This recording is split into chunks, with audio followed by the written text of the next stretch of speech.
من فضلكم نفس التدابير. الهواتف النقالة أثناء الندوة الصحفية إن شاء الله تكون طافية. الأخوان المصورين عندكم 3 4 دقائق إن شاء الله تاخذوا صور قبل ما نبداو في الندوة الصحفية إن شاء الله.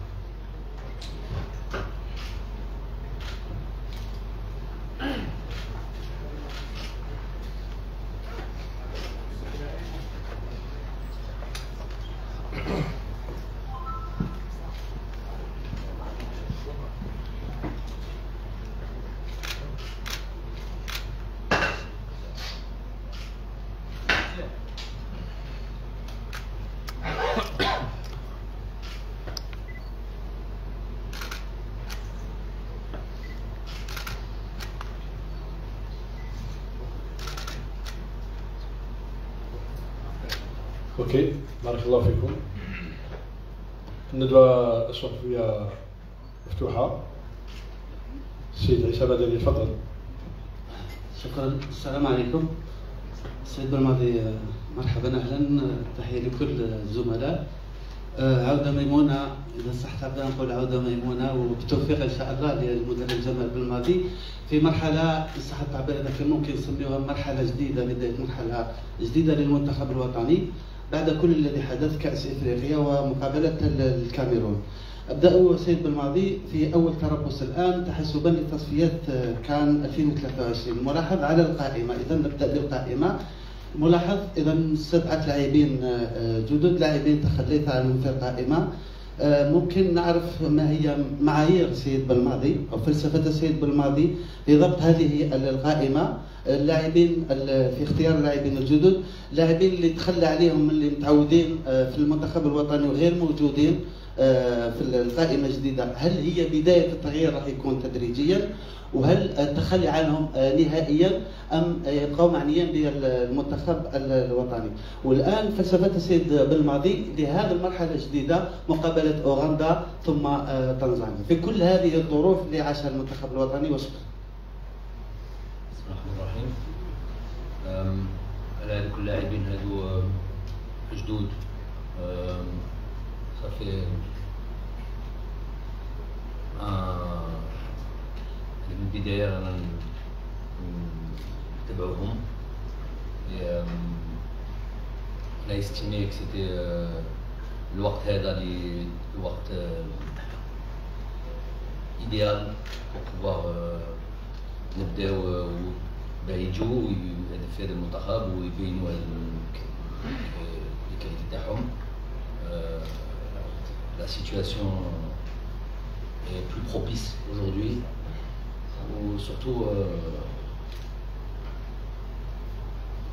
pour venir en équipe nationale, c'est tout un processus, notamment le scouting ou l'observation de l'arrivée. C'est des joueurs qui pour nous, ça fait très longtemps qu'on a développé. On a estimé que c'était le bon moment pour eux de venir en sélection. Ça c'est la première étape pour eux. المهم ماشي هذا، المهم c'est tout n'est pas encore arrivé pour eux. Évidemment que s'ils sont là aujourd'hui, c'est qu'ils ont évidemment des qualités. Ils ont montré qu'ils méritaient d'être observés et ils méritaient de rejoindre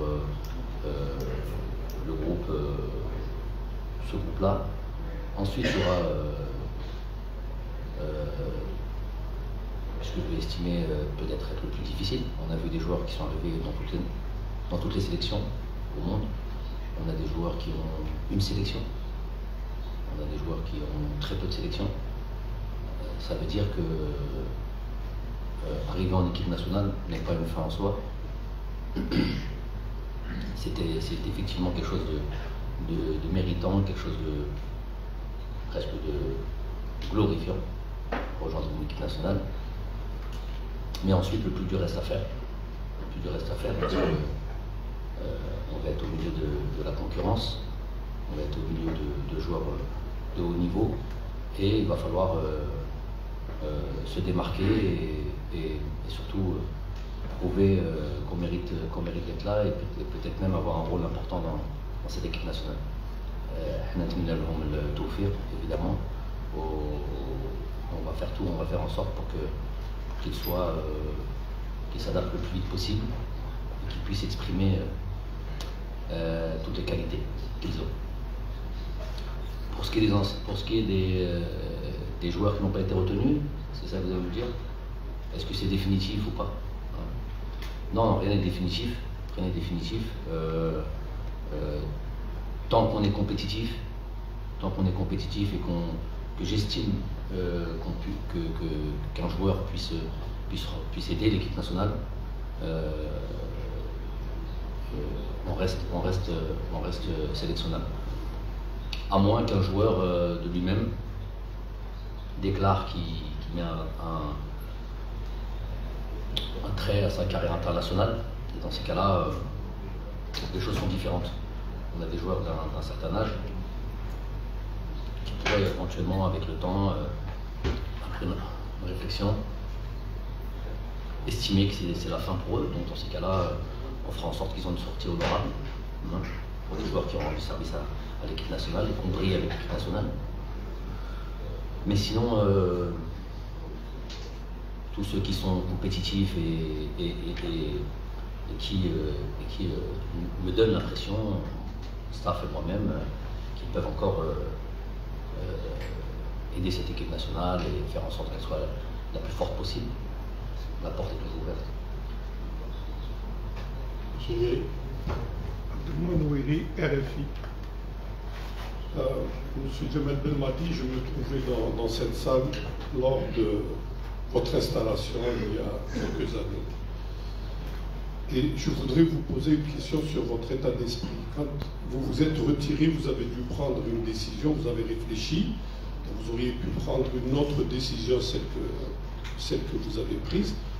J'aimerais savoir, d'une part, qu'est-ce qui a motivé la décision de revenir? Est-ce que ce sont tous les messages de soutien que vous avez reçus? Est-ce que c'est votre combativité, puisque on le sait, c'est pas nouveau, vous ne voulez pas sortir sur une défaite? Bien, c'est autre chose que vous allez nous dire. J'aimerais savoir, aujourd'hui, Belmadi 2, par rapport à votre première installation, quel est votre état d'esprit?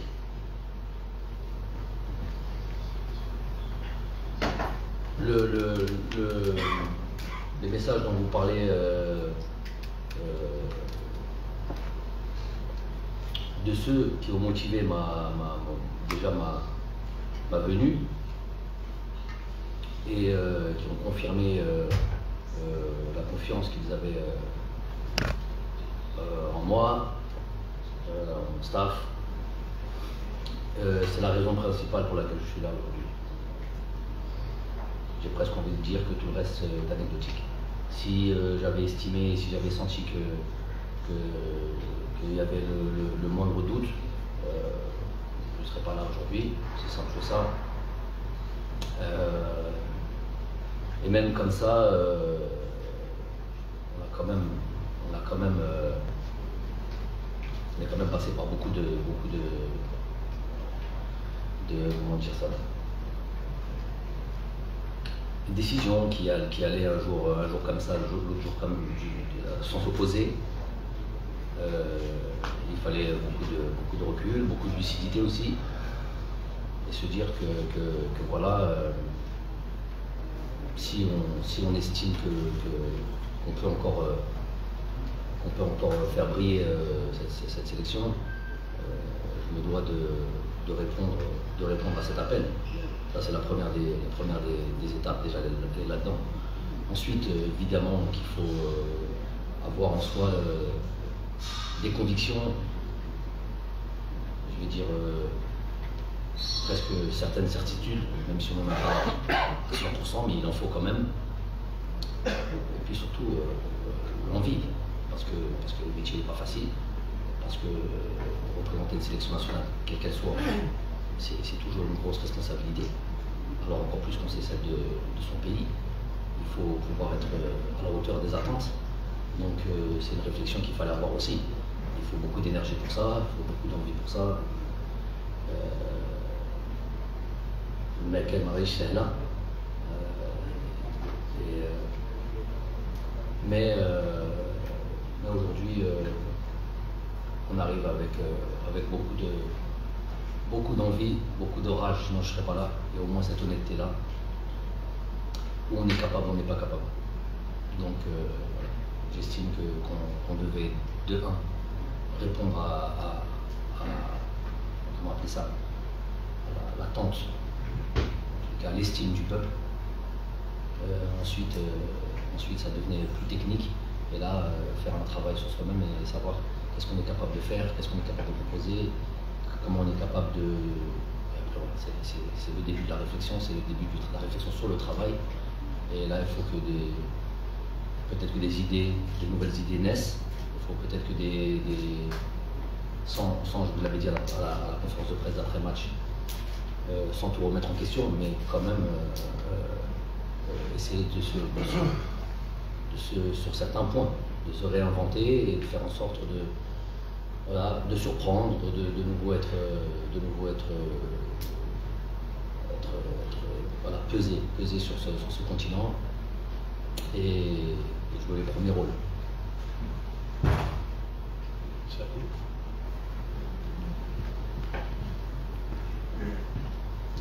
السلام عليكم كوتش، شفيع سعدي قناة الوطن وان تي في. كوتش، تحدثت منذ قليل عن غياب بعض اللاعبين واللاعبين الجدد. نتحدث اليوم عن غياب أبرز عنصر في المنتخب الوطني الجزائري، عن رياض محرز أقصد. بخصوص رياض محرز، شفنا عبر بيان نشرته الفاف عبر موقعها الرسمي تمنات الشفاء العاجل للاعب. بالمقابل رياض محرز كان انهى الموسم نتاعو مع السيتي دون اصابات خطيره، ومن جهه اخرى شفنا تداول بعض الصور للاعب في مراكش كان يستمتع بالعطله نتاعو. كوتش، ما تشوفش ان هذا راح ياثر ربما عن روح المجموعه، كون ان رياض محرز يعتبر عنصر اساسي داخل التشكيله، وشكون تشوفوا ربما الانسب اللي راح يتولى منصب قياده المنتخب او القائد اللي راح يكون قائد الفريق اقصد؟ شكرا.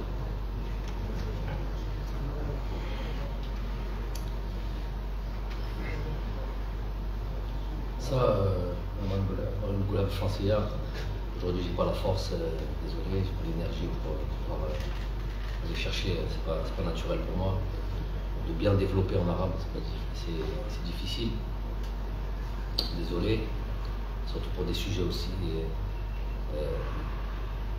importants pour vous.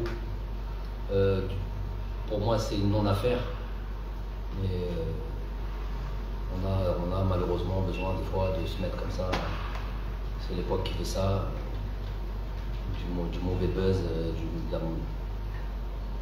des rayets, j'ai même envie de dire, les SF, pour le tout préoccupé de ce que on peut se poser la question de pourquoi le capitaine de l'équipe n'est pas là, on peut se la poser, mais dès qu'on a déjà une grosse partie de la réponse avant même de commenter ça, en allant dans tous les sens, jusqu'à aller chercher à savoir pourquoi il est en vacances dans tel ou tel endroit. Je trouve que ça n'élève pas le niveau, excusez-moi du terme, du journaliste algérien, sportif en tout cas.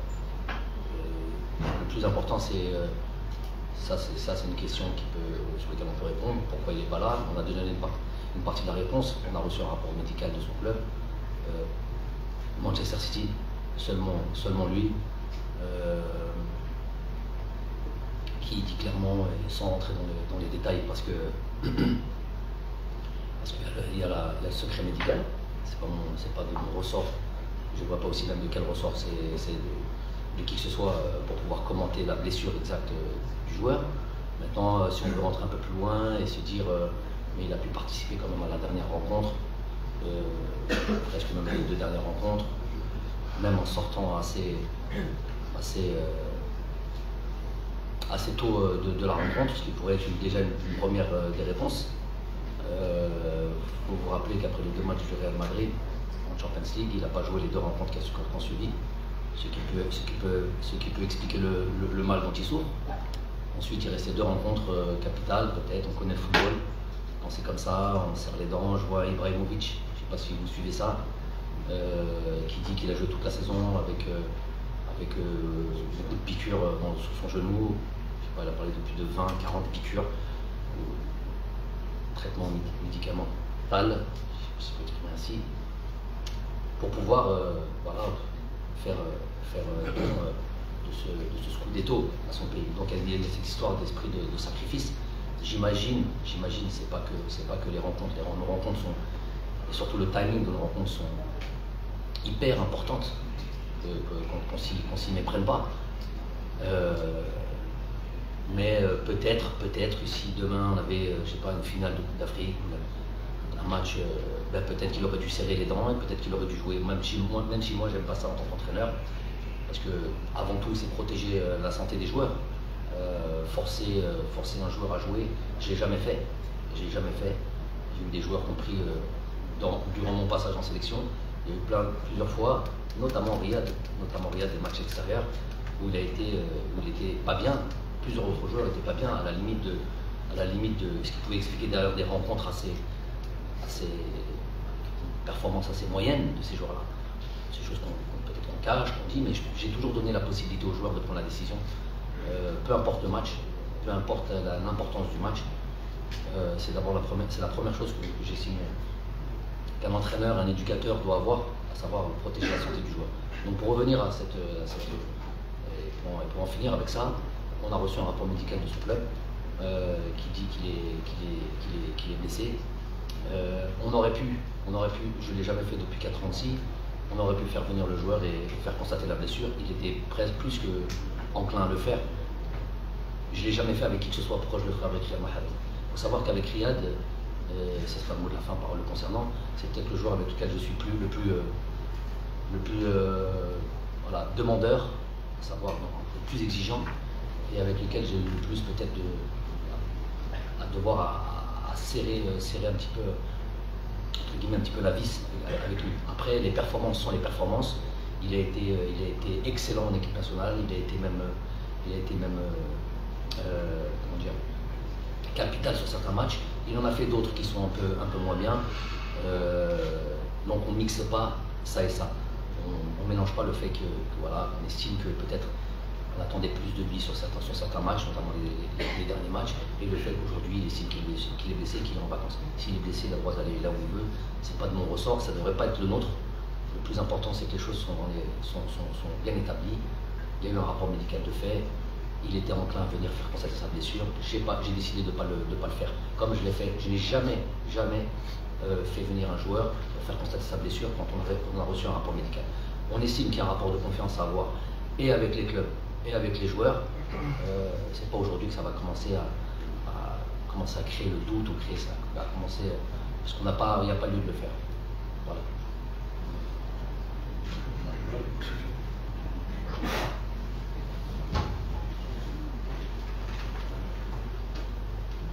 Salam alaikum coach, je suis Radio Algérienne. On avait insisté lors de la dernière conférence de presse sur le fait qu'il faudrait garder le noyau d'équipe. Alhamdoulilah, le noyau est plié. Là, on a 2 matchs, on a vu des surprises en Afrique. Donc, déjà, il faut éviter un scénario dramatique pour Beïcha. Donc, il faut parler des 2 matchs contre l'Ouganda et la Tanzanie. Un mot sur ces 2 affaires. C'est le plus important.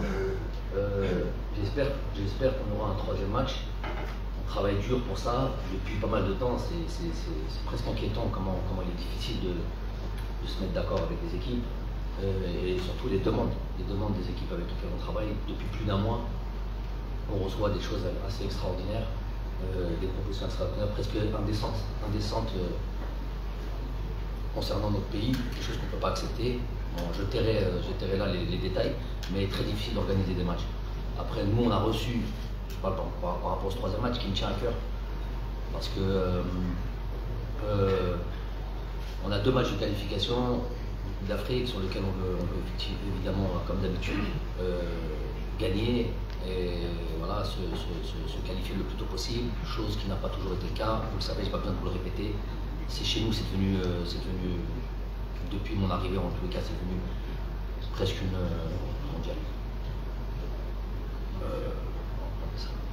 une formalité de se qualifier le Coupe d'Afrique. Ça n'a pas toujours été le cas. On a raté plein ces dernières années. Donc on va faire en sorte que ça reste une formalité. Je ne crie pas là-dessus. On va faire le nécessaire pour ça. On va travailler, on va se préparer le mieux possible. Mais en même temps, par rapport à ça, il est difficile justement de ces joueurs que l'on fait venir, ces nouveaux joueurs, de les jeter dans le bain comme ça, sur des matchs avec une certaine spécificité, peut-être qu'ils ne connaissent pas, sûrement qu'ils ne connaissent pas, et les mettre dans la difficulté, c'est pas l'objectif des choses. Les choses, elles se font. On veut que les joueurs, quand ils intègrent l'équipe, on veut voir, on veut les mettre vraiment dans les meilleures conditions, pour qu'on puisse obtenir satisfaction, qu'on puisse voir comment le joueur peut s'exprimer, peut donner le meilleur de lui-même.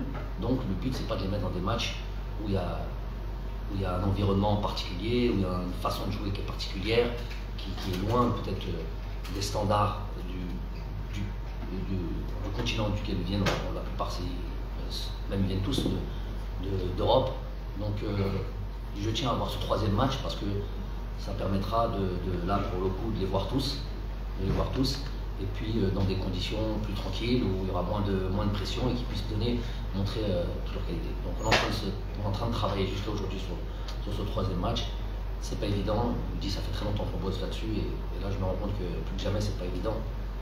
Je sais pas si c'est la période, je sais pas si c'est parce que c'est juste après une période de vacances, je sais pas. Plusieurs raisons. Sur ces deux matchs, l'Ouganda, on va commencer par déjà l'Ouganda, on va faire match après match. L'Ouganda est une équipe très accrocheuse. Si on voit sur leur campagne de qualification de Coupe du Monde, ils perdent un match contre le Mali 1-0, puis ils accrochent le Mali à domicile, ils font 0-0 je crois. Ils battent je crois le Kenya une fois, bref, ils font je crois deux victoires, une défaite et le reste de matchs nuls. Une victoire, une défaite, trois matchs nuls. Donc c'est une équipe qui n'encaisse pas de but. Vraiment très peu de buts. Je crois 2 sur leur campagne de qualification de Coupe du Monde. Donc ça reste une équipe qui va être difficile à manœuvrer, ça c'est certain, parce que c'est les résultats qui parlent. Quand on sait la qualité d'une équipe comme le Mali par exemple. Et donc c'est une équipe sur laquelle on va voir aujourd'hui de toute manière, on le sait tous, on le dit jamais assez. Le niveau c'est vraiment rapproché. Il n'y a plus de petites équipes, on l'a tellement dit, c'est des trucs que c'est les faits qui parlent. On regarde encore la dernière compétition, la Coupe d'Afrique, qui a réuni 24 équipes, donc il y a quasiment toutes les meilleures équipes africaines qui sont là. On voit que les grosses équipes, nous-mêmes, on en a fait les frais, le Sierra Leone, le Guinée équatoriale. Je parle de la meilleure équipe du moment, à savoir le Sénégal, qui gagne 1-0 sur son premier match contre, je ne sais plus qui, le Malawi, non, premier match Malawi, non c'est le dernier match, le match c'est Zimbabwe, 94e, 97e minute, comme ça, pénalty de Mané. Deuxième match contre la Guinée, mais la Guinée c'est une bonne équipe, la Guinée, c'est 0-0. Troisième match Malawi 0-0, donc pour à la fin finir champion d'Afrique. Ça c'est le meilleur exemple. Après je peux citer en pagaille. Donc nous, il ne faut pas qu'on fasse. Nous c'est sûr qu'on ne tombe pas sur une équipe. Pour moi, c'est très cohérent ce qu'ils font. Donc il va falloir vraiment se préparer et se remettre dans l'esprit à la conquête et reconquête, j'ai envie de dire même. Et rien ne va être donné comme ça facilement. Nous sommes fâchés, on n'a pas obtenu ce qu'on voulait, on va revenir, on va gagner les matchs facilement. Non. Bien au contraire, ça va être, tout le monde va penser nous faire encore plus de mal, c'est normal. Tout le monde va nous rendre les matchs très difficiles. Ça va être à nous de se montrer à la hauteur et de vraiment de relever la tête et de gagner tout simplement.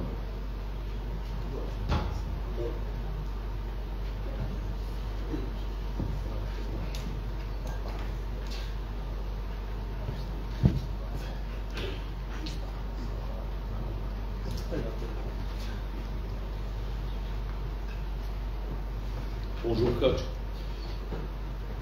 Coach, du côté de la stabilité a été choisie par rapport à ce qui pouvait entraîner une période de déstabilisation de l'équipe nationale. Vous avez décidé de rester. Je voudrais rebondir sur ce que vous avez dit, coach. Vous avez dit il faut de l'énergie, il faut de nouvelles idées, il faut des convictions. Je voudrais, quand vous dites ça, par exemple des idées, est-ce que vous pensez apporter des changements au niveau de votre staff technique? Ça, c'est la première question. Et là, ou apporter de nouveaux éléments au niveau du staff. Et la deuxième question concerne les 7 nouveaux joueurs auxquels vous avez fait appel. Je ne parle pas du jeu, dans la vie du groupe, ils arrivent. Qu'est-ce que vous attendez d'eux dans cette vie du groupe? Une nouvelle énergie, quelque chose de nouveau? Parce que c'est un nouveau cycle qui a enclenché. Merci. Pour ce qui est du staff technique ou staff médical, j'estime qu'on a des staffs compétents. Là-dessus, il n'y a pas un staff qui est compétent, qui est discret, qui est travailleur. Croyez-moi qu'on n'a pas attendu d'avoir la dernière désillusion pour se remettre en question. On se remet en question à chaque fois. Donc là-dessus, c'est pas là où le problème s'est posé. Tout le monde leur CV parle pour eux, que ce soit le staff médical, le staff technique, leur envie est là, la compétence est là, donc il n'y a pas à se tordre le cerveau dans ce domaine-là. Ensuite, ces joueurs-là, effectivement, quand on arrive dans un groupe, on est généralement un petit peu timide. Donc déjà, on va faire en sorte qu'ils puissent s'intégrer le plus vite possible. Il y a des joueurs qui sont d'activité il y a 4-5 jours. Parmi les nouveaux, il y en a eu au moins 2 qui sont venus bosser un peu plus tôt que prévu. Puis on peut s'apercevoir, voilà, la glace a été brisée rapidement. Voilà, ils vont faire en sorte, chacun sa personnalité, chacun son caractère, on va faire en sorte qu'ils s'expriment le mieux qu'ils peuvent, le plus naturellement possible, pour pouvoir tout de suite être voilà, dans le jeu, dans le groupe. C'est une sélection nationale aussi, c'est pas un club. Donc la sélection nationale, par définition, il y a du mouvement, ça change, c'est pas toujours pareil, même si la plupart du temps il faut et il y a un noyau dur. On ne peut pas changer tout un squad, tout un groupe de la FIFA à une autre. Mais voilà, on est habitué à ce qu'il y ait de nouveau. Là, on va faire en sorte que voilà, qu'ils puissent rentrer. Mais bon, ça, j'ai vraiment aucun souci. Ce groupe-là a toujours très bien vécu, a toujours très bien accueilli entre guillemets les nouveaux. Et puis voilà, le plus important, c'est qu'ils puissent être en situation de donner le maximum et de se montrer au maximum. Bonjour coach, Salah Faisal, Al24 News. On parle beaucoup de stabilité, que Jamal Belmadi va continuer l'aventure avec l'équipe nationale. À un moment donné, on a parlé aussi de contrat moral. Il y a un contrat en papier qui prendra fin à la fin de décembre pour fixer des objectifs avec la fédération algérienne. Je pense qu'il faudra un vrai contrat, on va dire. Est-ce qu'il y a eu une prolongation de la part de la fédération algérienne de football pour M. Jamal Belmadi? Ça, c'est une première question. La deuxième question, ça concerne le joueur Benayed, le joueur montant décisif. Vous allez le voir au Caire. Un mot sur le joueur. Merci beaucoup. Bon, Benayed, c'est pour ça le plus important. Benayed, c'est un joueur que je connais depuis pas mal de temps. Je ne l'ai pas découvert ici à Sétif. Je l'avais déjà vu quand je jouais au Paradou.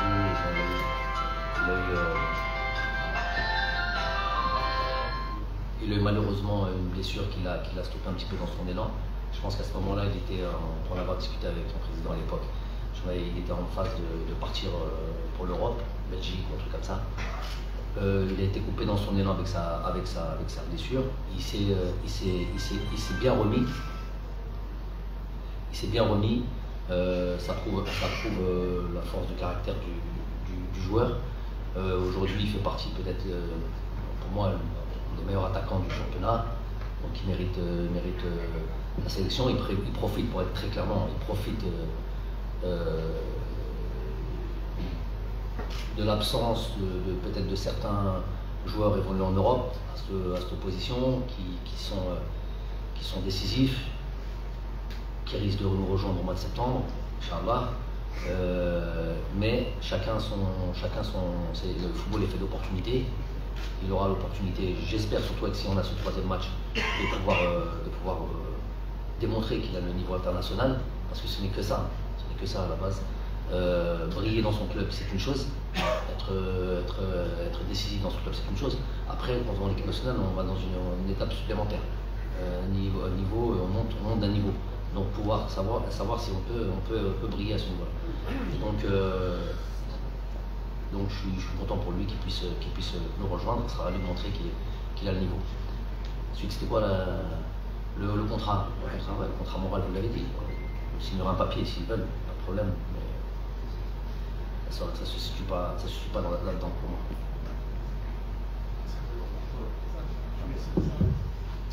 Confrère, consoeur, coach, le chargé de communication, bonjour à Zulflaoui.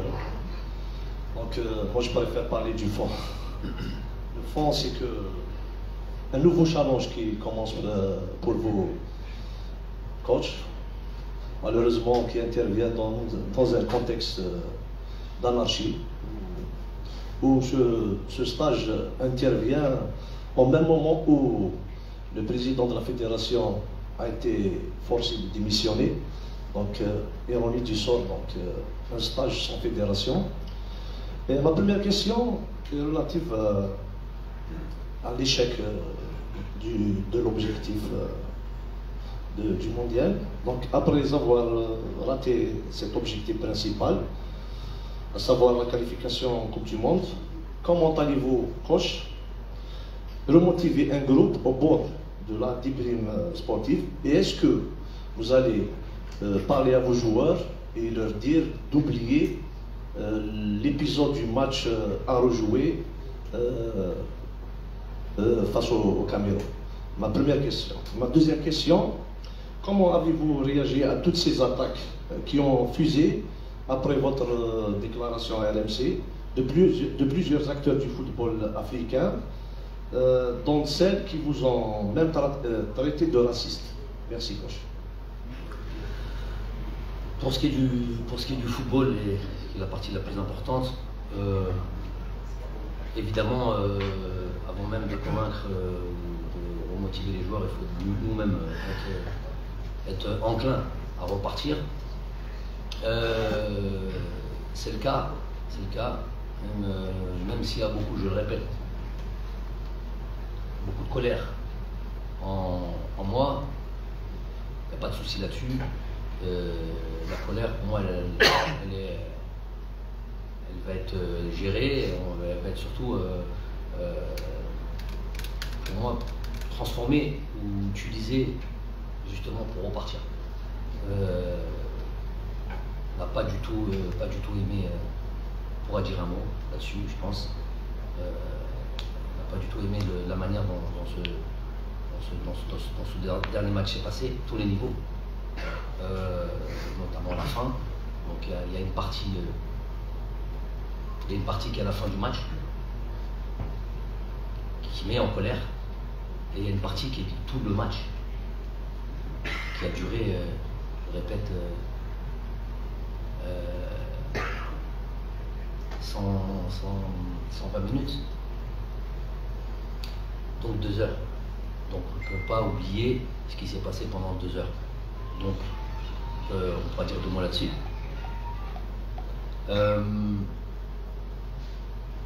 Les joueurs garderont, les joueurs et moi-même, on gardera toute notre vie peut-être, je ne sais pas, professionnelle en tous les cas. Cette douleur, elle est présente, on ne va pas mentir, cette douleur d'avoir raté cette qualification du monde, puisque c'était notre objectif. On a travaillé 4 ans pour ça. On a été invaincus pendant 4 ans, presque accroché à un record mondial dans ce domaine-là d'invincibilité, puisqu'on est à 2 matchs, je crois, de moins que l'Italie, ce qui est une performance en soi, même si certains veulent peut-être la négliger. Les ennemis de toujours, passage, gagner des trophées, chose que l'on n'a jamais fait aussi dans l'histoire de notre pays, à part en 1990. De temps en temps, il est bon de le rappeler. Donc, on a prouvé par les faits à quel point on était une équipe déterminée à aller à ce mondial. Il y a eu une petite chute lors de la dernière CAN. Les circonstances, ici et là, on peut en parler, on va accepter l'idée que c'est un échec. Mais dans l'ensemble, c'est un groupe qui a été performant pendant de longues années. C'est quelque chose qui n'est jamais arrivé aussi.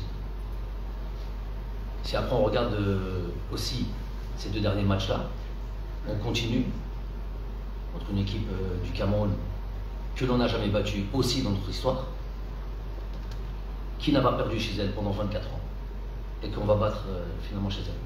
Donc on continue sur l'idée que c'est une équipe qui est performante et une équipe qui est capable de renverser des choses même inattendues ou personne des fois même ou certains doutent. Ce deuxième match s'est passé comme il s'est passé. Et là je peux faire une transition sur la deuxième question, sur mon intervention. Je suis surtout intervenu parce que j'estime avoir défendu l'intérêt de mon équipe nationale, l'intérêt finalement de mon instance qui est la fédération algérienne, défendu l'investissement des joueurs, parce que ma première douleur, elle va aux joueurs, bien sûr au peuple. Les joueurs font partie du peuple, donc c'est là ma douleur la plus profonde. C'est pas quelque chose de personnel, c'est d'abord pour eux qu'on est accablé, abattu, et de se dire que tous ces efforts réunis, et puis réduits à néant, là je vais dans la deuxième question, et réduits à néant parce que j'estime être un match, ces matchs-là sont des matchs de qualification.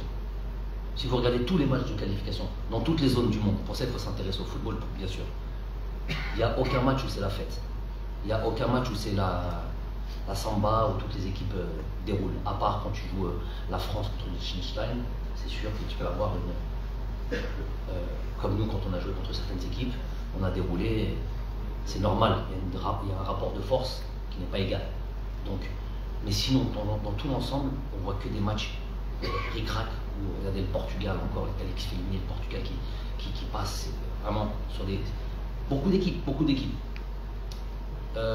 Nous on joue le Cameroun. On a dans notre historique, on ne les a jamais battus. C'est avant même d'avoir joué, ils ont toutes les statistiques en leur faveur. Donc on va les battre chez eux. On a perdu depuis 24 piges. On les reçoit chez nous. Et un match qui se passe pour un match de qualification. Donc c'est pas un match où on vient à la limite élaborer du beau football. Il n'y a aucune équipe qui élabore du beau football. Il y a une équipe qui est là pour mettre en place le meilleur système tactique pour gagner, si on veut rentrer dans l'aspect technique. Si vous regardez les 10 matchs de barrage, aller-retour, okay, ça fait 10 matchs. Tous les matchs, c'est 1-0, 1-1, puis de contre notre camp, on va en finale, on va au pénalty, Égypte, Sénégal. C'est que comme ça, à part le Maroc au retour qui gagne 4-1 contre eux. 9 autres matchs, ça ne dépasse pas un but. C'est 1-0, c'est 0-0, c'est des pénalty. Ça parle au téléphone, d'accord. Donc, quand je dis ça, nous, déjà que les matchs sont hyper serrés, déjà que l'historique est en faveur de cette équipe-là, qu'on a un petit moment entre guillemets de doute par rapport à cette Coupe d'Afrique. Si en plus de ça, on nous rajoute,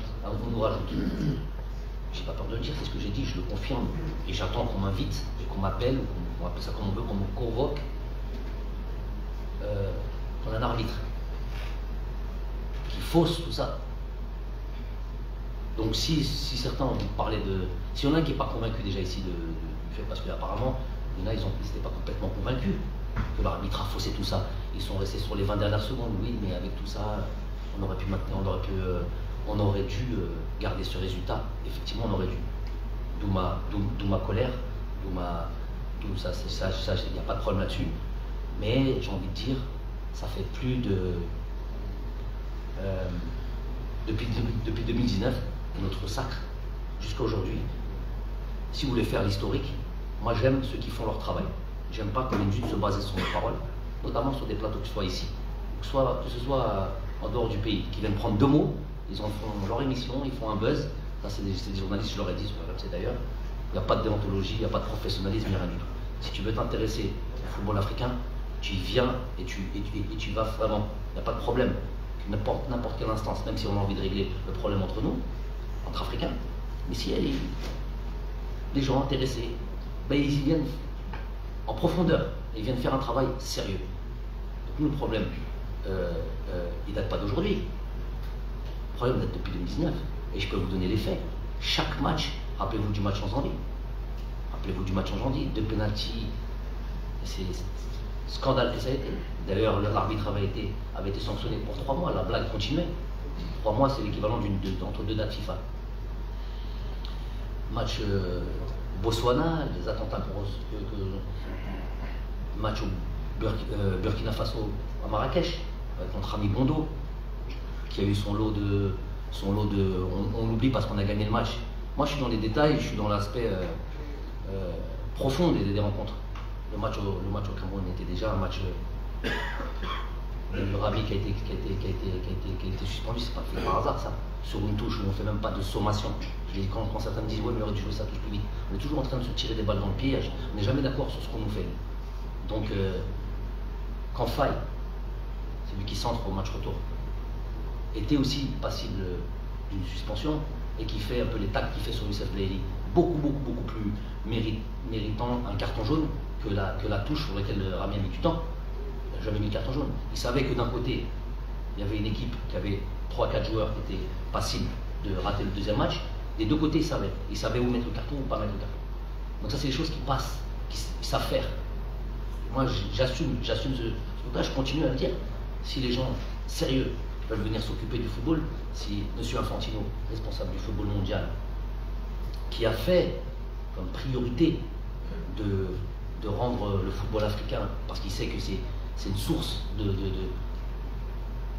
joueurs, de talents énormes, qui viennent nourrir, qui viennent comme ça, qui viennent en Europe et qui viennent faire les beaux jours de tous les clubs européens. Il sait ça, donc, et qui dit qu'il veut mettre de l'ordre dans l'arbitrage. Je ne sais plus exactement comment il a dit, mais en tout cas clairement là-dessus. Ça, c'est des belles paroles. Finalement, il n'y a rien qui est mis en place. Tout le monde le sait. Et moi, je vous invite à dire, à part certains, il y a certains qui le font ici, mais vous attendez toujours que ce soit une personne, et notamment moi. C'est pour ça que je me dis, quand je monte au front, je viens pour défendre l'équipe nationale et j'ai votre fédération. Qui a soutenu? Qui a tiré dans le même sens? Désolé, vous n'avez pas fait votre travail. Tout journaliste, à part Hachal Mestahach, non. Soit ça se tait, soit ça va dans le sens contraire. Donc voilà, ça c'est une réalité. Et aujourd'hui, si on est faible de ce point de vue-là, moi je vois des réactions. J'ai vu des réactions il n'y a pas longtemps d'un joueur qui a été pointé du doigt pour une prise de position. Vous savez de qui je parle en France? Vous savez de qui je parle en France? Vous savez ou vous ne savez pas? Vous ne savez pas, malheureusement. C'est un problème. Alors que c'est qui? Voilà. Donc, il y a tout un pays. Il y a le président de la République qui monte au front et qui se montre solidaire de son joueur pour une prise de position. Nous, on vient défendre l'intérêt. Je ne vais pas défendre mon intérêt à moi. Moi, j'ai dit, j'étais prêt à tout. Pas de problème, je ne défendais pas mon beefsteak, je ne prêchais pas pour ma paroisse. Si, ma paroisse, c'est mon pays, ma paroisse, c'est ma fédération. On se sent lésé, on monte au créneau. Donc après, eux, ils utilisent tous les moyens qu'ils font décrédibiliser l'homme, aller lui parler des choses les plus ridicules, de racisme. Moi, mais j'ai trouvé qui sur mon passage, moi? J'ai trouvé qui avec moi? Al-Haq, j'ai besoin de personne. Hein. Si vous ne vous sentez pas concerné, si vous ne vous sentez pas habité de venir défendre les intérêts de vos propres intérêts, ou si vous n'y croyez pas. Si vous n'y croyez pas, ceux qui ne croient pas, ceux qui pensent que Gassama fait un match correct, comme ils ont été dire dans l'émission de Mahmoud, tu l'as fait Mahmoud. Donc, je termine après, je crois. Donc, quand il y a des prises de position comme celle-là, s'il y en a un ici là, qui est prêt à dire non, mais quand même, coach, Gassama, il n'a pas été si mauvais que ça, qu'il lève la main. J'aimerais bien avec la caméra se tourne vers lui et qu'on le montre. Gassama, son match a été comment il a été son match. On n'en connaît pas un qui le pense. Alors comment j'arrive à voir, comment j'arrive à entendre quand tout le monde se bat, mais je suis obligé de le dire là, comme est-ce qu'il dit. Mais Josh, il dit. Mais il faut savoir, je suis obligé de vous le dire aujourd'hui. Normalement, j'avais prévu de. Vous avez, Moustapha, comme d'habitude, d'appuyer sur le bon bouton. J'ai pas prévu de parler de ça. Moi, ce qui m'intéresse, c'est l'Ouganda et le truc. Mais pour repartir sur un nouveau truc, on est obligé de régler ce qui doit être réglé. Il faut savoir que tous ceux qui se disent ennemis de toute la journée, tout ce qu'on fait, ça sera tout. Déjà, ils n'apportent rien au pays, ça c'est une première des choses. Et deuxième des choses, ils sont bénéfiques en rien. Ils sont juste bénéfiques au bad buzz, ils sont beaucoup bénéfiques à la critique et à monter des plateaux. Mais il faut savoir, le pire, c'est que ces gens-là, je les invite via Aboud. À chaque conférence de presse, je leur permets d'avoir un micro et de venir dire tout ce qu'ils disent sur le plateau, mais qu'enfin, on puisse leur répondre. Et puis s'ils ont raison, et puis s'ils disent des choses sensées et trucs, ils le diront. Et que s'ils ont une expertise, comme ils ont l'impression de le faire, comme ils se présentent comme ça, des docteurs de tout, on leur permet de venir. Ils ne veulent jamais venir. Ils veulent jamais venir, qu'ils viennent nourrir le débat. Je vais même dire encore autre chose. Et tous les acteurs de cette proposition sont témoins. Juin dernier,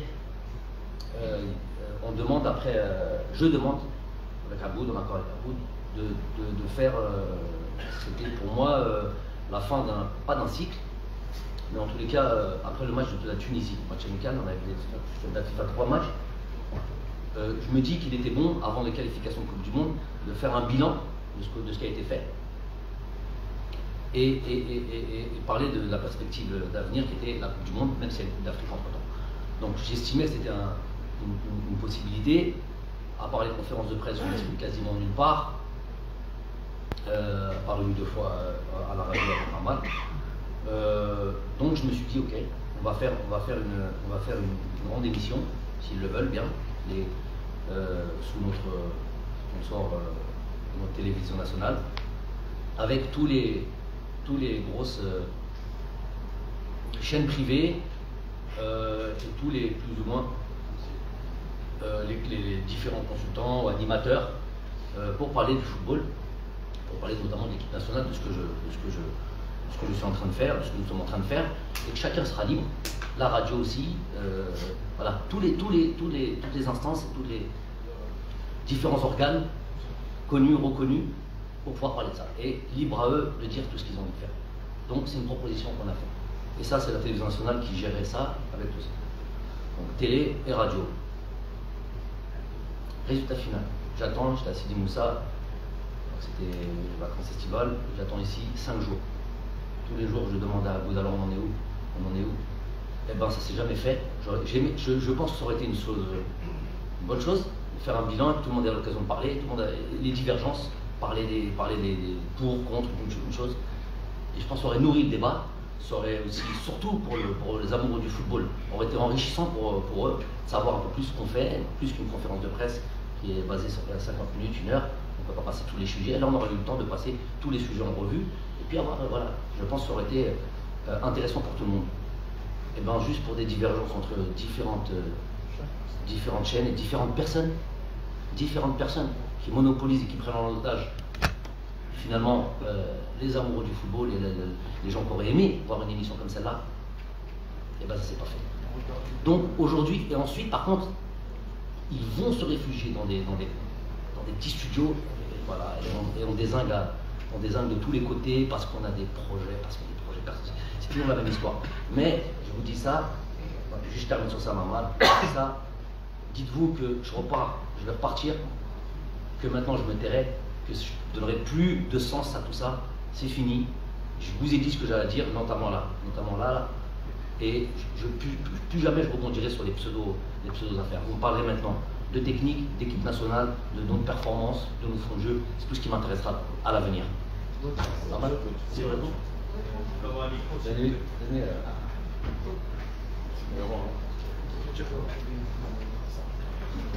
Claude, sans chercher à rentrer ni dans une polémique, ni je vous invite à venir regarder l'émission. Si je termine, si vous allez regarder. Non, l'émission. il y avait avec moi Sid Ahmed Khaddis. Je l'ai regardé. Non, je termine. On apporte la contradiction à l'invité.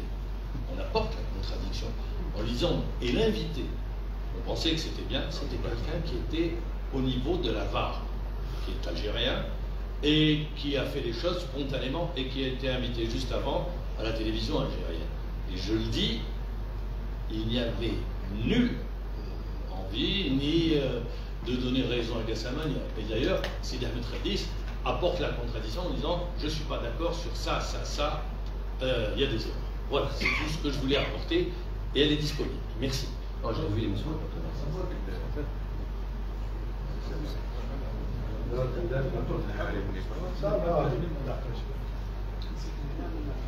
Bonjour coach, vous avez expliqué les raisons qui ont fait que vous décidez de continuer.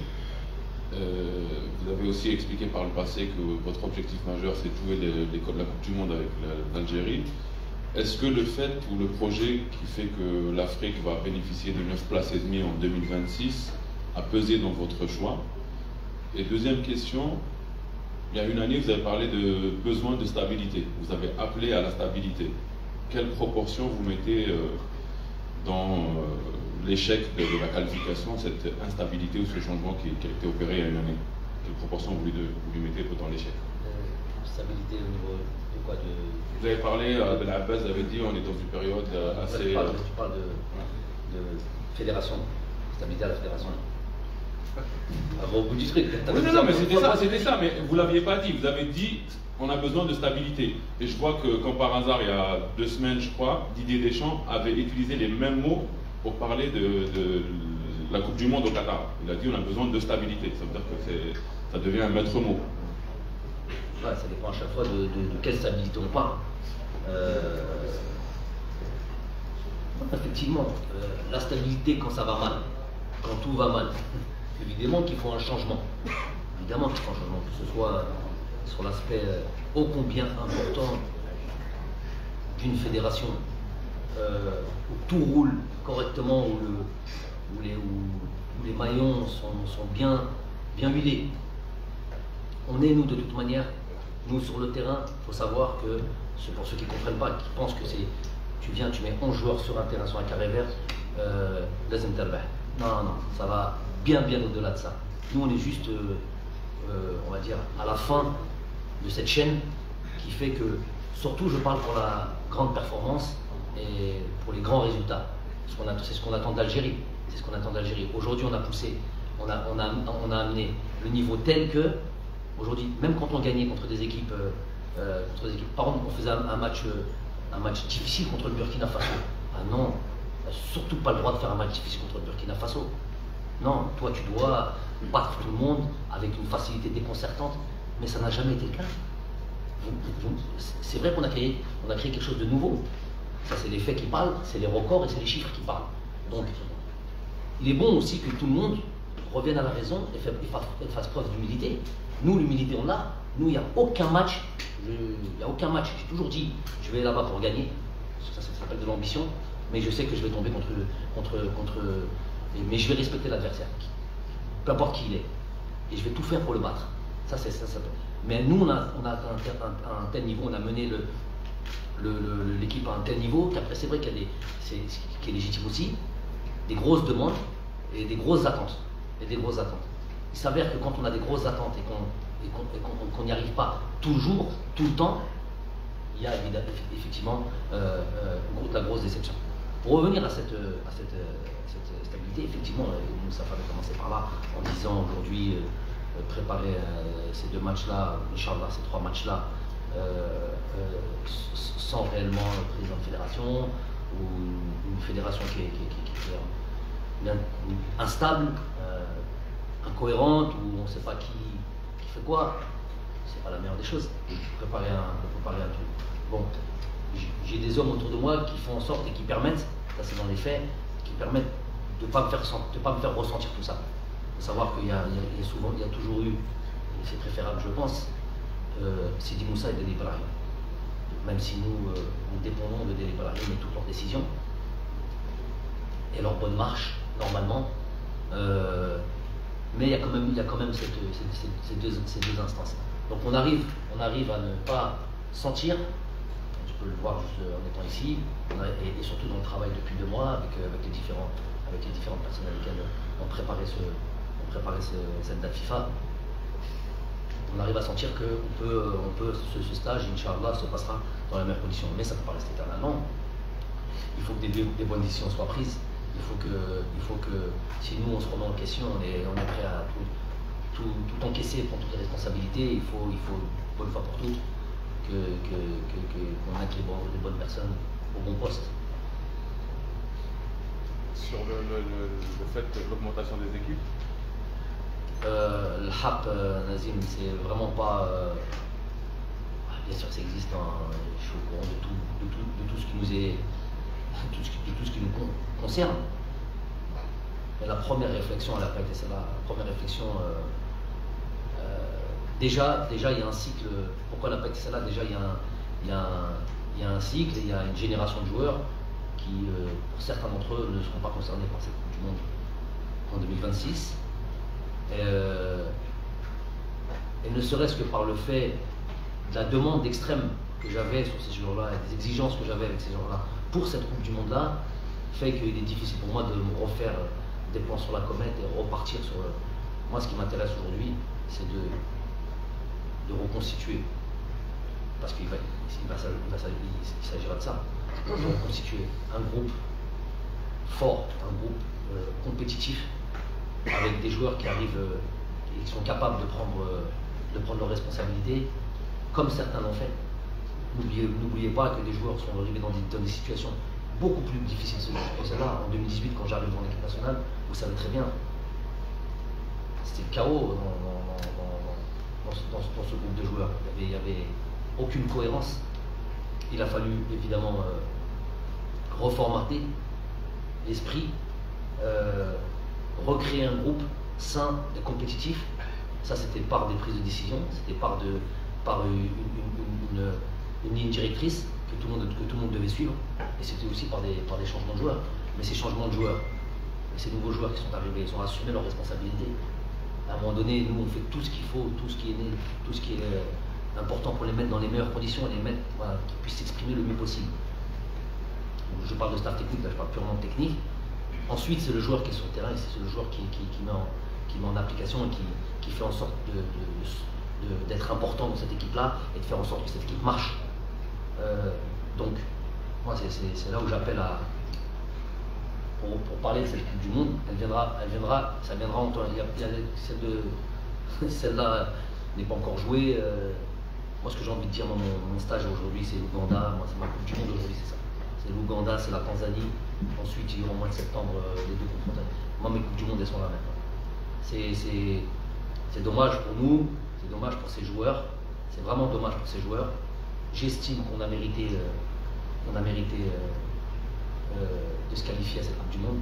Je n'ai pas de penser ça, c'est les faits qui parlent. Si vous reparlez, parce que ça m'intéresse plus que autre chose, si on veut reparler du match, le Cameroun sur les deux confrontations,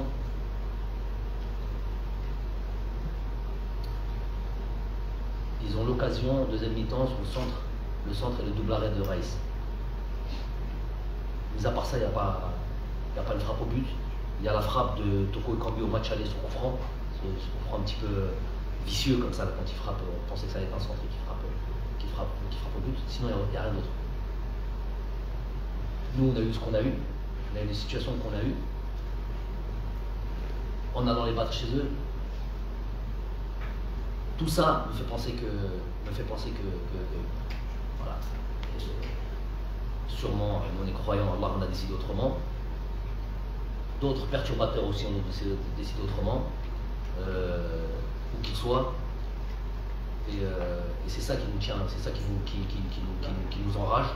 Donc par rapport à ça, il est difficile pour moi de me projeter jusqu'en 2026 et de savoir, moi ce qui m'intéresse, voilà, c'est cette date FIFA, faire en sorte que les joueurs, notamment ces nouveaux joueurs, que les joueurs qui ont l'habitude de venir soient de nouveau, je veux voir ça dans leurs yeux. Je veux voir ça dans leurs yeux parce qu'ils ont été touchés, ils ont été atteints. Donc je veux voir dans leurs yeux s'ils ont faim. Je vois qu'Aïssem Slimani, ça fait déjà 10 jours qu'il est à Sidi Moussa, qui bosse comme un gamin. Ici, déjà, j'ai déjà une première réponse. Ensuite, j'attends de voir certains joueurs, de voir comment parce que téléphone, on a tellement parlé que ça ne suffisait plus. Maintenant, il faut se voir. Et puis surtout ces joueurs, les jeunes, qui comprennent que voilà, on est un groupe de joueurs compétitifs, de joueurs qui ont faim, des joueurs qui veulent respecter cette sélection, respecter ce drapeau et répondre aux attentes du peuple. Parce que le football est le sport numéro 1. Donc c'est ça, voilà ce qui m'incombe aujourd'hui, plutôt que de penser si loin. Bonjour, coach. C'est Bilal Benali, journaliste du NTV, télévision algérienne. Coach, je vais commencer là où vous avez terminé. Vous allez reconstruire un groupe fort, compétitif. Je veux savoir, coach, aujourd'hui, sur quel état d'esprit se retrouve ce groupe. Vous avez expliqué, et vous avez dit que... Je ne les ai pas encore vus, les joueurs, ils arrivent cet après-midi. Il n'y a pas de souci, coach, concernant ce point.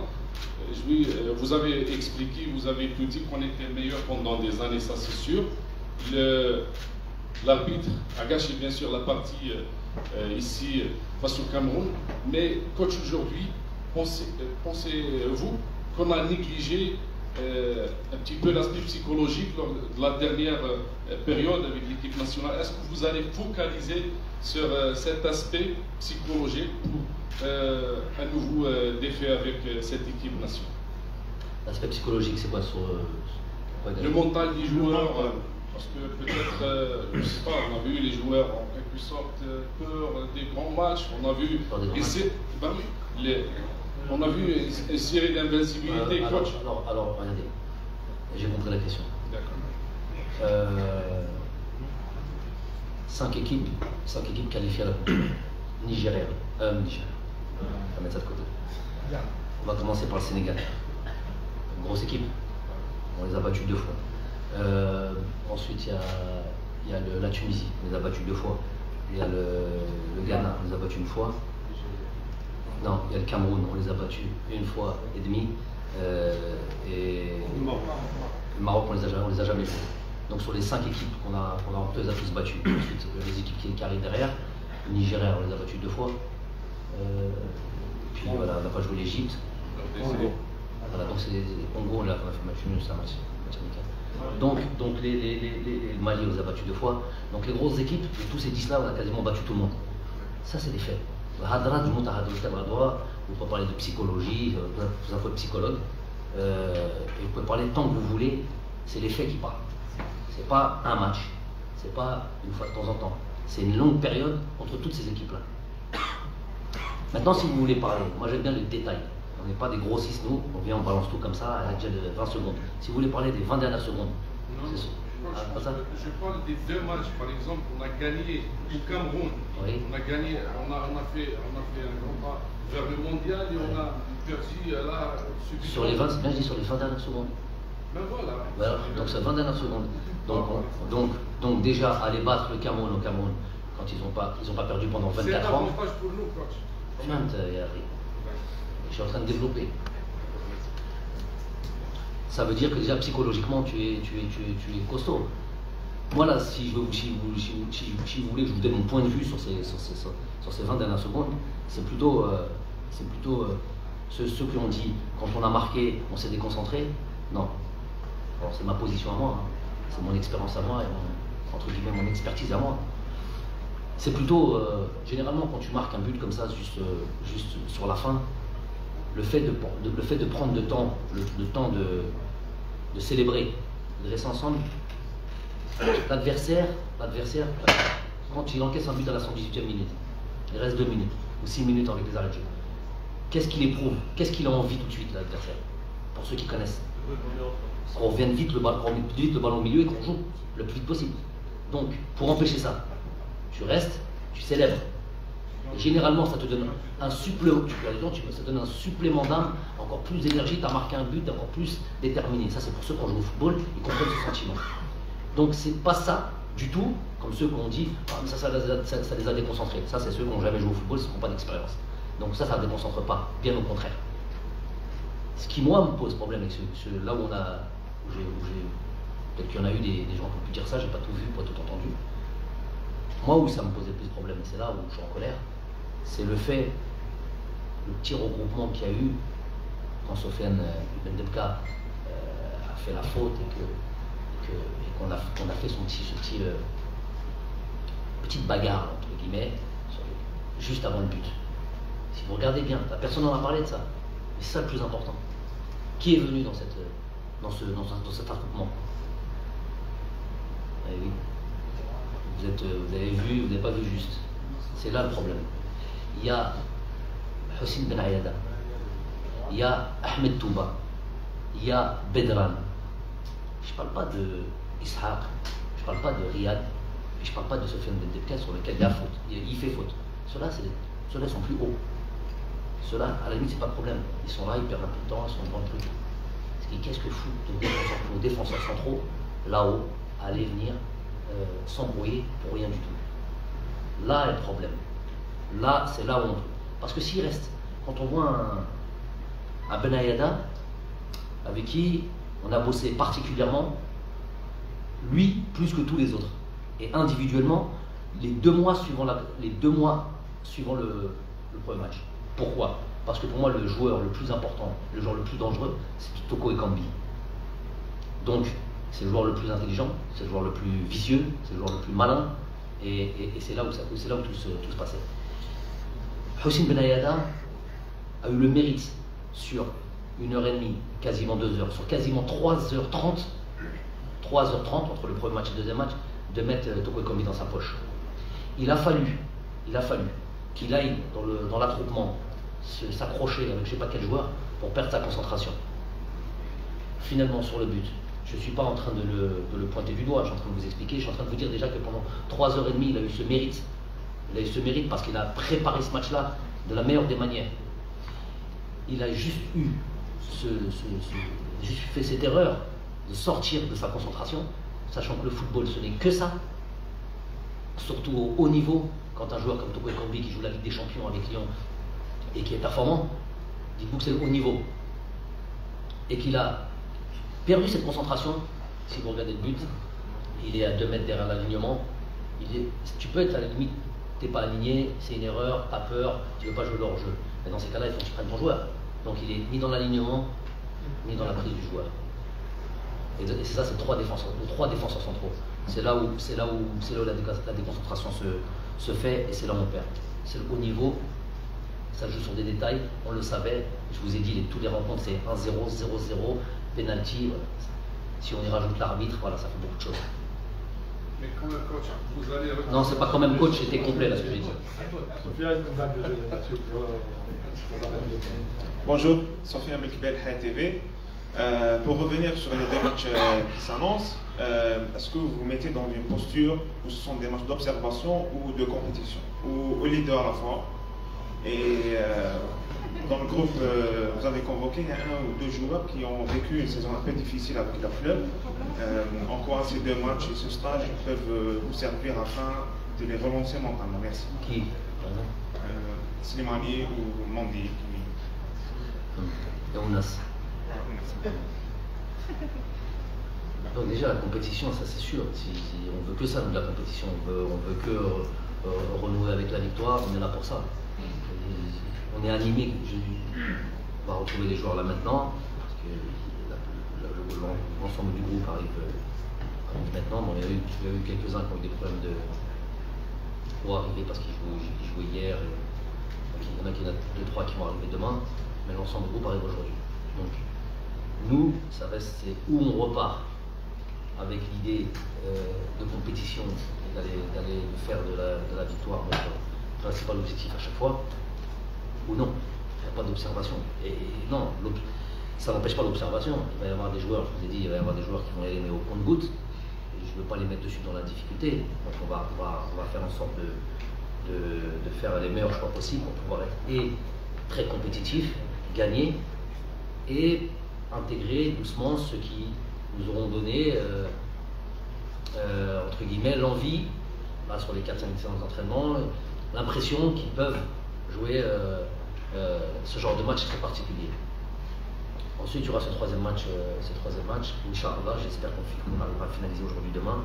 Et là, dans ce cas-là, on aura la possibilité de voir et d'observer tout le monde. Ça, c'est la première des choses. La deuxième des choses, les joueurs en manque de temps de jeu, pour parler clairement, le souhait, et je l'ai toujours dit, le souhait d'un sélectionneur, surtout, c'est d'avoir 100% de son effectif avec des vrais temps de jeu. Parce qu'on n'a pas le temps de remettre les joueurs à niveau, et c'est pas le but surtout. La sélection nationale, c'est les meilleurs joueurs au bon moment. Il y a des postes, pour ceux qui disent mais lui il n'a pas de temps de jeu, comment ça se fait qu'on l'a sélectionné, tout ça. Quand je dis ça, je ne ferme pas et dis voilà, si lui ne joue pas, il ne peut pas venir. Il y a des postes ou des situations particulières où on est obligé de faire enfreindre la règle. L'idéal pour moi, ce serait que tous mes joueurs soient compétitifs et tous mes joueurs ont un minimum de temps de jeu. Tu peux ne pas être sur 4 matchs dans le mois, jouer les 4 matchs. Tu peux en faire 2 complets, rentrer une fois, et puis voilà. J'estime qu'avec les entraînements, avec tout ça, j'estime que tu es compétitif. N'oublions pas aussi que nous n'avons pas le plus grand effectif. Des fois, on s'imagine, oui, Anna. Et après, moi, je joue d'attaquant, Islam Slimani ne joue pas. Quel est directement, là, si je vous pose la question, parce que la sélection, c'est facile, quel est directement l'attaquant de niveau international de suite disponible? De suite, maintenant disponible. Sinon, vous avez le droit de dire, hein, si vous connaissez. Le meilleur en termes de temps de jeu, c'est Zedatka. C'est un joueur. J'ai parlé d'attaquant. Attaquant. Delors. Ah voilà. Je l'attendais celle-là. D'ailleurs, c'est pour ça que j'ai ouvert la boîte, c'est la boîte de Pandore. Qu'est-ce qu'elle dit Delors? Moi. Vas-y. Moi je pense qu'Amoura c'est son meilleur niveau parce que j'ai parlé avec son entraîneur dans Inch'Allah, avec le temps, Inch'Allah, les choses. Il a gagné la coupe. C'est pour Delors que vous avez dit ça? Pardon, il est en train de parler. Vous avez dit Inch'Allah, ça va rentrer dans l'ordre. Inch'Allah, ça rentrera dans l'ordre. Oh, pour Delors. Il a dit Delors, ouais. D'accord. Tu as dit? Moi j'ai dit à Amoura qu'il est en bon forme. Ouais, Amoura. Ces derniers jours parce qu'il a gagné la Coupe de Suisse. Et en plus, le dernier match face à Arsenal, il a marqué déjà le but. Ouais.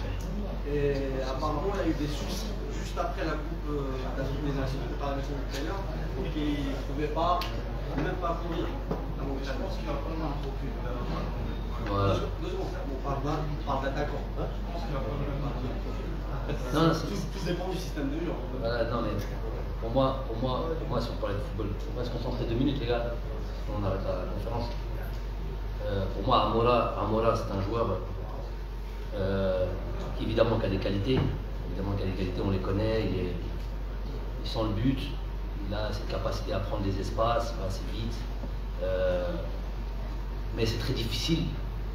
On va faire en sorte de le mettre dans les meilleures conditions, mais c'est très difficile à ce niveau-là.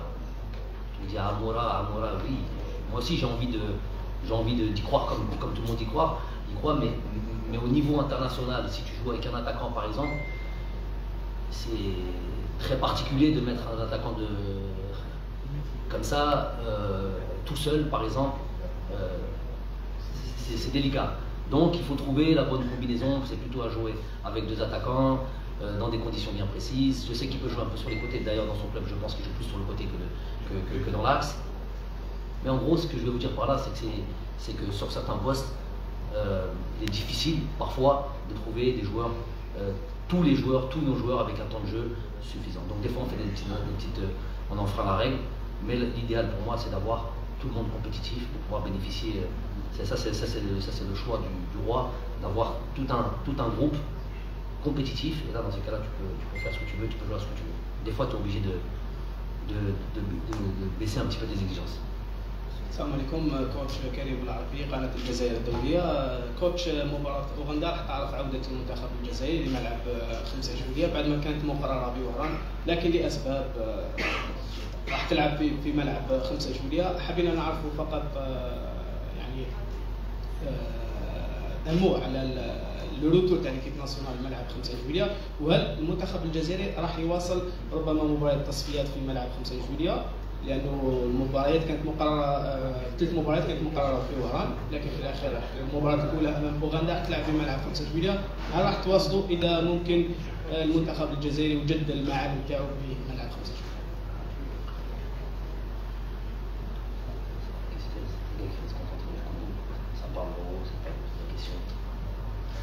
احترموا la conférence de presse, ça parle dans tous les sens, on ne s'entend pas bien.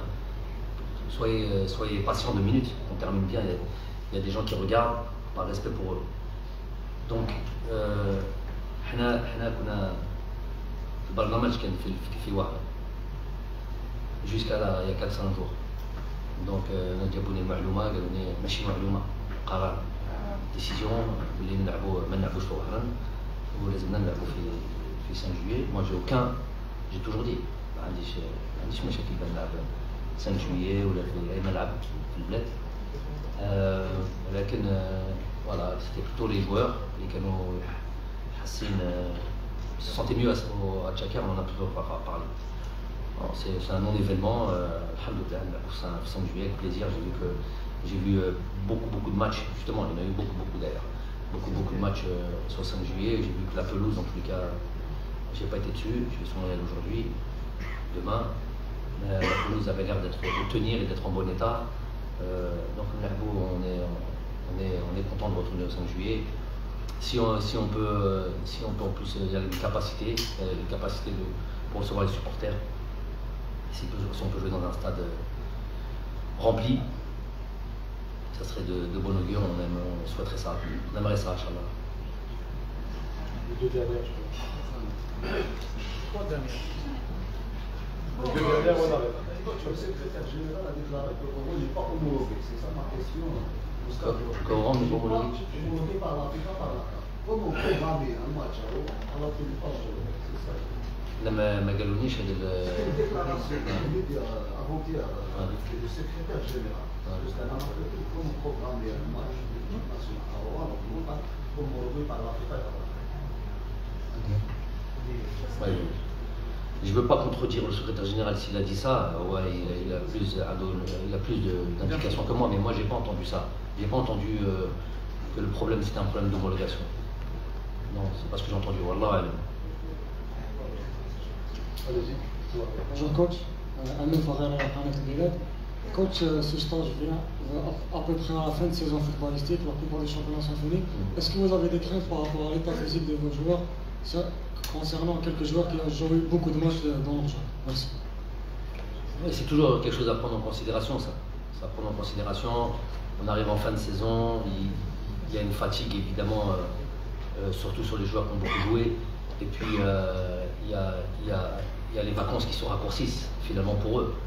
Là où ils attendent d'aller se reposer, on leur demande de faire des matchs internationaux. Justement dans les matchs, dans ce 3e match qu'on pouvait avoir, on avait des destinations où on devait se déplacer trop loin. On sait que ça n'aurait pas été bénéfique parce que ça va prendre en considération ce point-là. Les joueurs suivent, les joueurs ne disent rien. Je pense pas, on a telle implication des joueurs, mais on sait que voilà, pousser, si on devait jouer par exemple ces matchs sur ces destinations assez lointaines, on sait que ça serait situé autour du 13 et du 14 juin jusqu'à la dernier jour de la date FIFA. Le 15 retour dans leur pays plus ou moins, si c'est en Algérie, en Europe, je sais pas quoi. Et très tôt reprendre la saison parce que justement il y a la Coupe du Monde cette année et que la Coupe du Monde se fait au mois de novembre. Donc tous les clubs vont reprendre très tôt. Il y a des clubs qui vont reprendre justement mi-juin, donc au dernier jour de la date FIFA. Donc on dirait peut-être que les entraîneurs peuvent donner un petit peu de jours pour les internationaux. Déjà c'est pas tous les entraîneurs. Et 2, quand on donne un peu de jours, c'est un peu de jours, c'est pas beaucoup. Donc tu as tes vacances réduites vraiment. C'est toujours un contexte particulier de jouer comme ça en fin de saison. Ça a toujours été le cas, il va falloir faire avec. Moi, sur les 2 premiers matchs à la limite, ça pose pas trop de problèmes. Hein. On joue le 4 et le 8. À la limite, si j'avais libéré le joueur Le 9, à la limite, si on prend un peu de temps. Moi, je tiens à faire ce troisième match-là pour pouvoir voir tout le monde. On va devoir faire un effort. Peut-être, il va falloir faire preuve d'un peu d'intelligence. Peut-être après ce deuxième match, on libérera 3-4 joueurs qui ont fait une saison lourde, qui vont jouer la Champions League, qui vont jouer tout ça et qui vont avoir leurs vacances réduites, sans pour autant avoir la possibilité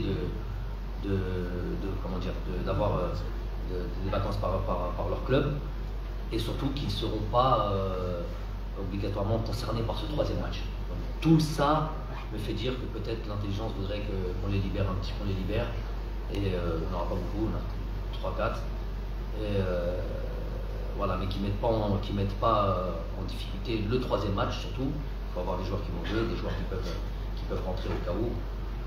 Tout ça, ça à prendre en compte évidemment. الأقرب للمقابلة الودية شكون هو المنتخب؟ لا ما نجمش نقول لك c'est une grosse difficulté là ما نجمش نقول لك. Peut-être qu'il n'y en aura pas malheureusement.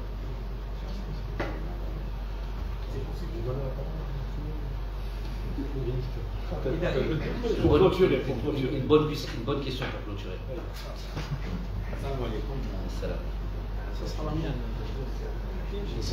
حسين بوشكين جريدة الملعب. تحدث انت عن الشعب الجزائري، هذا الشعب الجزائري اليوم سعيد جدا ببقائك على راس العرض الفنيه، واحنا كجزائريين ابناء الشعب سعداء جدا ببقائك على راس العرض الفنيه. امور pour les supporters algériens اللي دعموك وساندوك في وقت الصراع والضراء. دوزيام كيسيون، اليوم نشوفوا نهايه موسم رياضي في البطولات الاوروبيه بالنسبه للاعبين الدوليين. الغوا شوفوا رياض محرز توج بالبريمير ليج. اسماعيل بن ناصر بسكوديتو بعد سنوات طويله، يعني الجزائر عمورة بكأس سويسرا من دون شك. انت كناخب وطني يزيد فيك النص تشوف هذه لاعبين كانوا يدربوا على يدك توقف في البطولات الاوروبيه. لا عيسى ماضي دومي فينال تشامبيونز ليغ ثاني. بو عيسى الا تقولوا الا تسقسيه تقولوا الا فرحان على الموسم تاعك بالك ما يكونش 100% satisfait. Parce que voilà, il aurait préféré plus jouer et nous-mêmes on aurait préféré qu'il joue plus. J'espère que l'année prochaine il y aura cet été aussi est très important pour nos joueurs qui prennent les bonnes décisions pour pouvoir être voilà, plus compétitifs l'année prochaine, et ça c'est très important. Ensuite, évidemment, c'est une bonne, ça pour le coup c'est une bonne question, pas une bonne question, c'est un constat. أنا فرحانين وفخور عليهم، على رياض وعلى إسماعيل. C'est vrai que le Milan n'avait pas gagné le championnat depuis très longtemps, je ne sais pas. 11 ans. Donc, alhamdoulilah, c'est pas tous les jours un compatriote qui peut gagner un Scudetto. Je crois que c'est la première fois. Donc ça mérite. C'est vrai qu'Ismaël était tellement discret que des fois on oublie on l'oublie tout simplement. Donc félicitations à Ismaël, félicitations à Riyad, à Amoura qui a gagné sa coupe. On espère qu'on aura d'autres. On espère qu'il y aura voilà, nos joueurs. Ça veut dire des choses, ça. Ça veut dire des choses que d'avoir des joueurs de notre équipe nationale qui gagnent des trophées ici et là. Ça veut dire que voilà, ils ramènent leur expérience, leur qualité, et mettent ça au service de l'équipe nationale. Donc félicitations à eux. Chaque comme je n'ai pas besoin de le répéter à chaque fois, ça perdrait de sa valeur. Parce qu'elle a Dialom dans la première idée. Ensuite, évidemment, il y a le travail, il y a être en accord avec le travail qu'ils vont mettre en place, et surtout croire au travail qu'ils vont mettre en place. Et donc ça vient en second temps. Avant même de réfléchir à ça, d'abord savoir si on est entre guillemets, pas dire désiré, mais si on répond toujours à une certaine attente et une confiance. Il y a aussi les dirigeants. Les dirigeants, on n'a plus pour l'instant. Donc le prochain, j'espère qu'il va candidat à la candidature. Candidature, effectivement.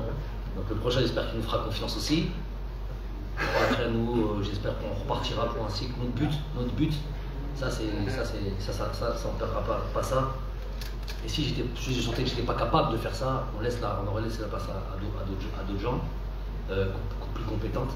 Mais notre but, c'est toujours de faire en sorte d'être une nation forte et d'élever toujours notre drapeau le plus haut possible, et qu'on soit respecté le plus haut possible, au plus haut point. Donc ça c'est la quête de notre travail, et moi je suis habité par ça.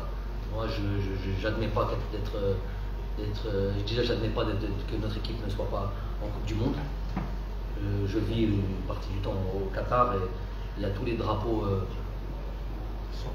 des qualifiés pour la Coupe du Monde qui sont dressés sur toutes les rues de Doha. On va voir l'Algérie de mal. Un mot sur le décès de l'ancien international Fawzi Mansour. Allah yarhamou, Allah yawassi alayh. Tous ces joueurs qui ont rendu service à cette équipe nationale, ont participé à des Coupes du Monde, qui ont représenté l'équipe nationale au plus haut niveau, ont toujours été, d'ailleurs on n'a jamais trop entendu parler de ces joueurs. Les SF, nous on a cette tendance à oublier un petit peu, à oublier nos joueurs, on a la mémoire courte, des fois c'est malheureux. Des fois je m'imagine qu'il y a un bureau, un organisme qui serait chargé comme ça de faire attention, pas que le football, pas que les footballeurs, tous les sportifs, au moins tous les sportifs, je reste dans le domaine du sport, et faire en sorte qu'il y ait un suivi, ils ont représenté le pays au plus haut niveau, et ils se sont battus pour ça, et surtout à l'époque. À l'époque, il n'y avait pas de réels moyens, il y avait juste vraiment l'envie d'aller représenter son pays. Et voilà, donc on va parler de lui, Allah yarhamou, mais il y en a eu d'autres aussi, ces dernières années aussi, qui sont partis dans des conditions un petit peu... Douba, Allah yarhamou aussi, alhamdoulilah, on a eu l'occasion de lui rendre visite. Il y a aussi Redaoui qui est malade, Allah yashafi, on ira le voir, Inch'Allah. Ça a été mes entraîneurs en plus.